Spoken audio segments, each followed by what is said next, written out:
Assalamualaikum warahmatullahi wabarakatuh. A'udzubillahi minasyaitonirrajim. Bismillahirrahmanirrahim. Alhamdulillahi rabbil alamin. Wa bihi nasta'inu ala umuri dunya waddin. Asyhadu an la ilaha illallah wahdahu la syarikalah wa asyhadu anna Muhammadan abduhu wa rasuluh la nabiyya ba'dah. Allahumma shalli ala Muhammad wa ala ali Muhammad kama shallaita ala ali Ibrahim innaka Hamidum Majid. Allahumma barik ala Muhammad wa ali Muhammad kama barakta ala ali Ibrahim innaka Hamidum Majid. Subhanaka la ilma lana illa ma 'allamtana innaka antal alimul hakim. Rabbi shrah li sadri wa yassir li amri wahlul 'uqdatam min lisani yafqahu qawli. Amma ba'. Dalam kesempatan ini saya mengajak dan mengingatkan diri saya sendiri, tuan-puan, bapak, ibu, saudara dan saudari, untuk kita saling mengingatkan mudzakarah atau saling berwasiat dengan kebenaran yang bersumber dari Al-Quran dan As-Sunnah. Tuan-puan, bapak, ibu, saudara dan saudari yang dirahmati Allah Subhanahu wa Ta'ala, dalam kesempatan ini saya ingin menyampaikan nasihat seorang ayah kepada anaknya tercinta. Nasihat ini dibuat berdasarkan kepada kitab Ayyuhal Walad Al-Muhibbu, Wahai Ananda Tercinta, yang ditulis oleh Imam Al-Ghazali dengan penambahan dari pelbagai rujukan yang digunakan. Yang dimaksud Al-Walad dalam kitab tersebut adalah seorang muridnya yang memohon nasihat dan petunjuk kepada Al-Ghazali. Al-Ghazali menamakan muridnya dengan Al-Walad, anak, menunjukkan bahwa sesungguhnya kedudukan seorang ustadz, guru, muallim adalah dalam kedudukan seorang ayah, manakala seorang murid, muta'allim, pelajar, dalam kedudukan seorang anak. Perkara ini telah disebutkan oleh Rasulullah sallallahu alaihi wasallam lebih dari 14 abad yang lalu. Telah diriwayatkan hadis dari Abu Hurairah radhiyallahu anhu. Beliau mengatakan Rasulullah sallallahu alaihi wasallam bersabda, "Innama ana lakum bimanzilatil walid uallimukum." Maksudnya bahwasannya aku bagi kamu sekalian adalah dalam kedudukan seorang ayah yang mengajarkan kamu sekalian. Hadis ini riwayat Abu Daud nomor 8, hadis hasan. Dalam riwayat Ibnu Majah, hadis tersebut adalah innama ana lakum mithlul walid liwaladih muallimukum. Maksudnya bahwasanya aku bagi kamu sekalian seperti seorang ayah terhadap anaknya yang aku mengajarkan kamu sekalian. Hadis Ibnu Majah nomor 313, hadis hasan. Dalam hadis ini nyata bahwa seseorang yang mengajarkan ilmu atau ajaran Islam ibaratnya seperti seorang ayah terhadap anaknya. Sesungguhnya seorang ayah adalah menjadi sebab hadirnya seorang anak dalam kehidupan yang fana ini, manakala seorang muallim, seorang ustadz menjadi sebab bagi kejayaannya dalam kehidupan yang kekal, kehidupan akhirat. Oleh karena itu, dalam Islam ada adab-adab yang mesti diketahui oleh setiap muslim dalam mengajar dan belajar. Ulama telah banyak menulis kitab mengenai adab-adab ta'lim muta'allim, mengajar dan belajar. Kitab adab ta'lim muta'allim biasanya diajarkan dalam pondok-pondok pesantren. Sudah semestinya kitab adab mengajar dan belajar juga diajarkan dalam sekolah-sekolah, sama ada sekolah dasar atau sekolah rendah sehingga perguruan tinggi. Al-Ghazali sangat sayang kepada murid-muridnya dan menempatkan mereka dalam kedudukan sebagai anak-anaknya, sebagaimana beliau juga sangat suka untuk mentarbiah kanak-kanak.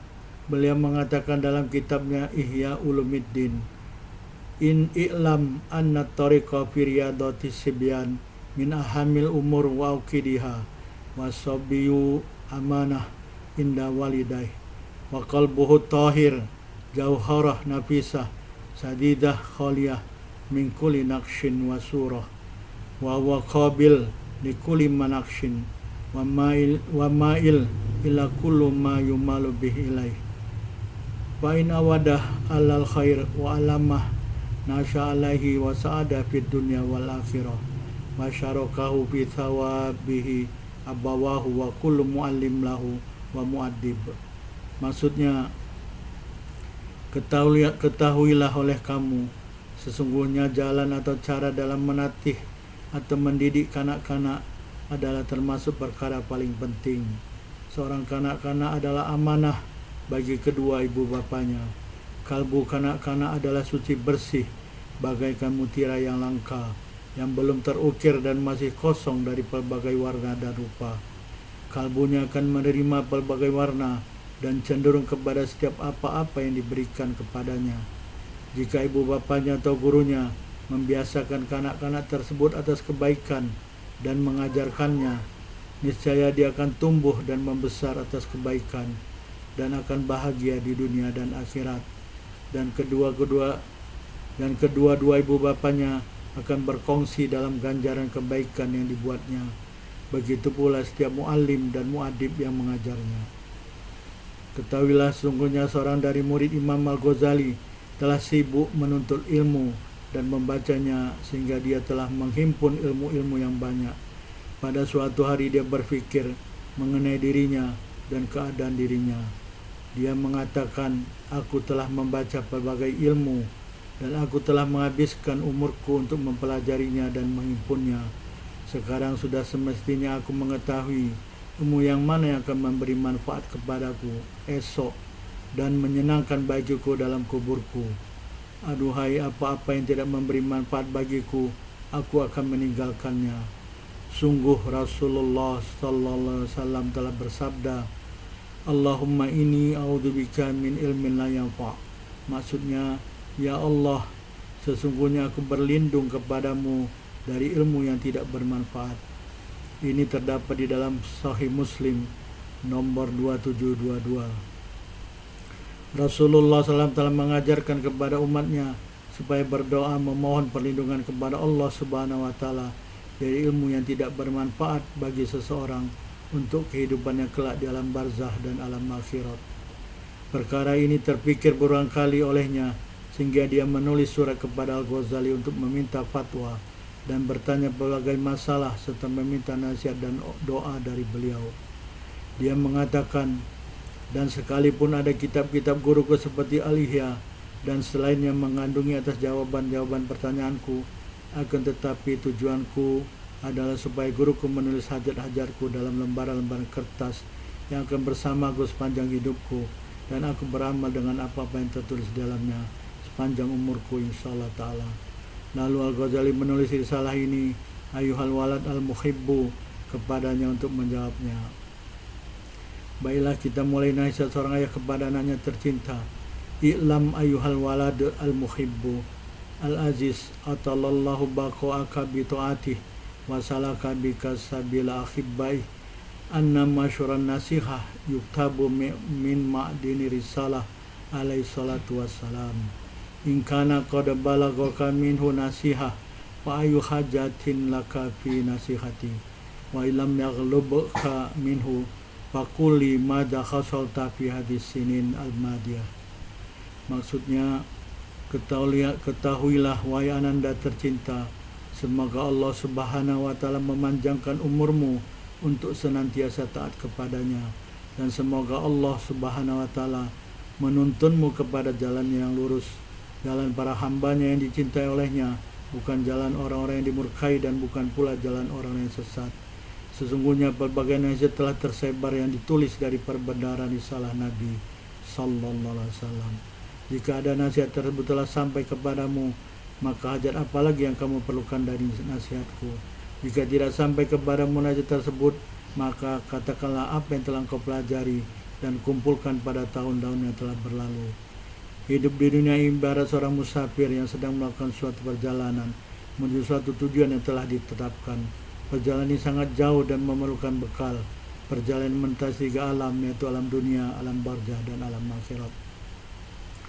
Tiada jalan yang boleh dengan cepat mendekatkan diri kita kepada Allah, dan kita boleh dicintai oleh Allah selain jalan yang telah ditunjukkan oleh Rasulullah sallallahu alaihi wasallam. Kalau kita cinta kepada Allah dan ingin Allah mencintai kita, maka ingatlah bagaimana Rasulullah SAW mengajak umatnya untuk mengikuti baginda, dan apabila umat mengikutinya, niscaya Allah mencintai mereka dan mengampunkan dosa-dosa mereka. Allah Subhanahu wa taala telah berfirman dalam surah Ali Imran ayat 31, "Qul in kuntum tuhibbunallah fattabi'uni yuhibbukumullah wa yaghfir lakum dzunubakum wallahu ghafurur rahim." Maksudnya, katakanlah wahai Muhammad, jika kamu semua mencintai Allah, maka ikutlah aku, niscaya Allah akan mencintai kamu dan mengampuni dosa-dosa kamu, dan Allah adalah Maha Pengampun dan Maha Penyayang. Inilah jalan yang perlu kita mengikutinya, jalan yang telah ditunjukkan oleh Allah dan Rasulnya, jalan untuk kita memperoleh cinta dan ampunan Allah. Mungkin ada suatu pertanyaan yang muncul dalam pikiran kita, bagaimana kita nak mengikut Rasulullah SAW, sedangkan Rasulullah telah wafat lebih dari 1400 tahun yang lalu? Jawaban dari pertanyaan itu sudah nyata. Bukankah Rasulullah SAW telah mewariskan Al-Quran dan As-Sunnah kepada kita sebelum baginda wafat? Rasulullah SAW bersabda, "Taraktu fikum amraini lan tadilu matamasaktum bihima, kitaballahi wa sunnata nabiyyih." Maksudnya, aku, kata Rasulullah SAW, telah meninggalkan dua perkara kepada kamu semua. Selama kamu bergantung kepada kedua-duanya, kamu tidak akan tersesat ke jalan yang salah, yaitu kitabullah dan sunnah nabinya sallallahu alaihi wasallam. Nasihat-nasihat yang bermanfaat telah banyak ditulis oleh ulama yang tersohor dalam bidangnya untuk mengarungi kehidupan dunia ini dan untuk mempersiapkan bekal bagi kehidupan alam kubur dalam barzah. Seandainya telah sampai kepada nasihat tersebut, maka tidak hajat lagi bagimu terhadap nasihat-nasihat ayahanda. Al-Junaid bin Muhammad bin Al-Junaid Al-Baghdadi, seorang imam sufi yang terkenal, telah mengembalikan ajaran sufi, ajaran untuk mendidik jiwa supaya berakhlak mulia, kepada berpegang teguh dengan sempurna kepada ajaran Islam. Beliau adalah seorang yang berilmu dan mengajarkan ilmunya, seorang murabbi yang sentiasa menyerukan kebenaran, seorang yang sibuk kalbu dan lisannya dengan zikrullah dan bertasbih mensucikan Allah dan merendahkan diri di hadapan Allah. Walaupun kedua tangannya sibuk dengan perniagaan, tetapi kalbunya sentiasa dekat dengan Allah, sehingga dia menemui Allah dalam keadaan bersujud dalam solat. Beliau mengatakan, "Mazhab kami adalah mengikut Al-Quran dan As-Sunnah. Sesiapa yang tidak membaca Al-Quran tetapi menulis hadis, maka dia tidak mengikut mazhab kami dan jalan kami. Jalan menuju Allah Subhanahu wa taala ditutup atas makhluknya, kecuali atas orang-orang yang memilih dan mengikut sunnah Rasulullah SAW. Orang-orang yang memilih dan mengikut sunnah Rasulullah SAW adalah orang-orang yang senantiasa mendirikan solat. Mereka senantiasa memohon kepada Allah supaya ditunjukkan jalan Allah yang lurus. Sebagaimana mereka sentiasa membaca dalam solat surat Al-Fatihah ayat 6 dan 7. Ihdinas siratal mustaqim, siratal ladina an'amta alaihim, ghairil maghdubi alaihim waladdallin. Tunjukilah kami jalan yang lurus, jalan orang-orang yang telah Engkau beri nikmat, bukan jalan orang-orang yang dimurkai, dan bukan jalan orang-orang yang sesat. Allah telah menjawab dan mengabulkan permohonan mereka, sebagai firman Allah dalam surah Al-Baqarah ayat 2. Dalikal kitabul la raiba fih hudalil muttaqin.